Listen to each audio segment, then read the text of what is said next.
Jeanette Paradiso, and I'm here in the Century House with Don Weiss, the Director of Community Relations Hi, Jeanette. with the Village of Addison. Hi, Don. Today we're going to be talking about some items that Don has donated to our museum as a representative of the Addison Rotary Club.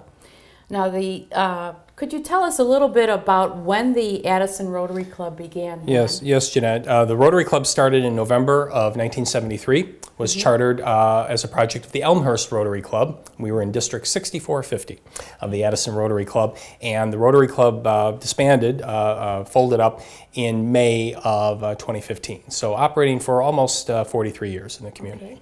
And so I know that there were a number of organizations in the community and individuals that were served by the Rotary Club for all those years.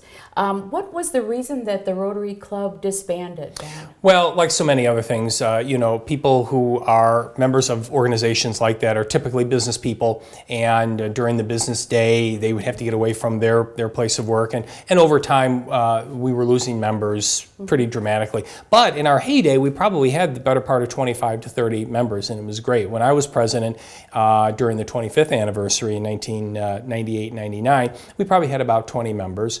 Our first president was Mr. William Smith, who was the owner of School Health Supply, which was here in Addison. And interesting thing that Mr. Smith's son, Bob Smith, continued to be a Rotarian up until the time that the Rotary Club closed up. Another notable person who was one of the charter members of Addison Rotary was Jim Croggy, Croggy's Mobile Service Center, a native of Addison and well-known historian. And he actually served 2 terms as president. They brought him back a second time. But we had a number of people, Jay Walkington, Reverend Jay Walkington from Good Samaritan United Methodist Church, John Humes from Humes Funeral Home, Henry Vector, Vector Excavating Company, Jim Cuban from DuPage Security System, Jim Mortier, Addison Trail High School, and on and on and on. And those are some of the people from days past. But Rotary was a great organization that did a lot of good in our community. Yeah, the purpose was really to continue to meet on a regular basis. And your business or your employer was not the member, you were the member. You were meant to be a member of the Rotary Club because you were selected, you were voted in. At the time you had to actually be voted in. Well, one of the larger items that you have given the museum, Don, is this plaque. Yep.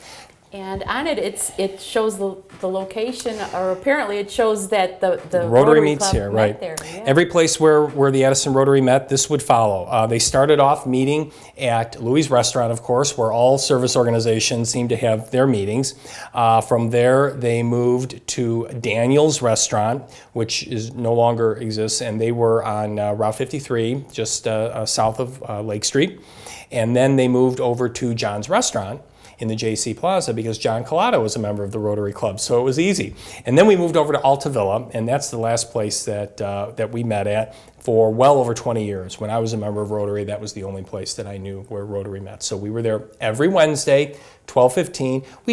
We'd have our luncheon, and then we'd have guest speakers. We would have visiting Rotarians from other organizations, and guests that we would like to bring to our Rotary Club.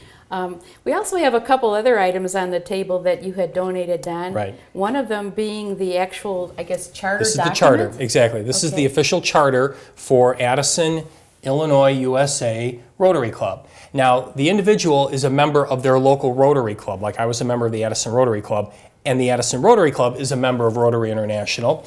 There are about 35,000 Rotary Clubs worldwide in about 200 countries.